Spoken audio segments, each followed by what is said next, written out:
If you're doing push-ups over and over and your chest still looks the same, you might be training the wrong part of the movement. Push-ups can build serious chest muscle, but only if your technique actually makes your chest do the work. 5 small mistakes can turn hundreds of reps into a lot of effort with very little growth. First mistake, letting your shoulders take over.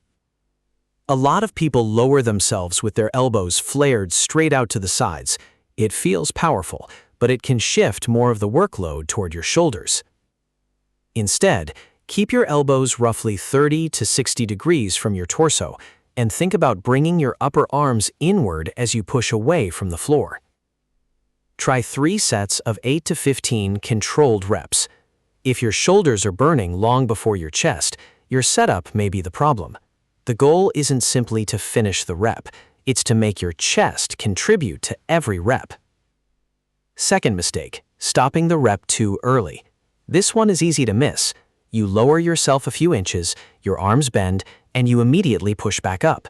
You completed a push-up, but you may have removed one of the most important parts of the movement.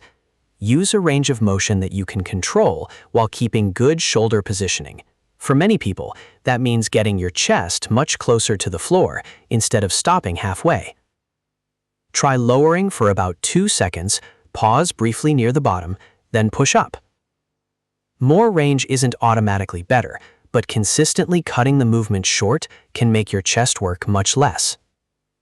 Third mistake, treating every set like a cardio test. If you're doing 30, 40, or 50 push-ups as fast as possible, your goal becomes surviving the set.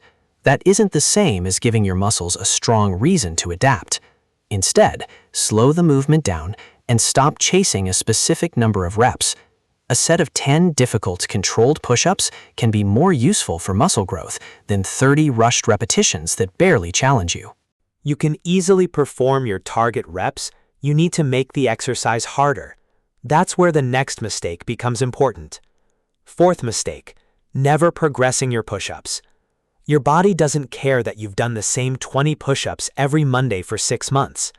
If those 20 reps are no longer challenging, your body has very little reason to build more muscle. Start by adding reps within a reasonable range, then increase difficulty with a slower tempo, a harder variation, or added resistance when your technique is solid.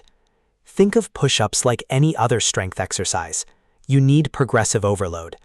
And there's one more mistake that can quietly limit your results. Fifth mistake, training push-ups with no recovery plan. Doing push-ups every single day isn't automatically better.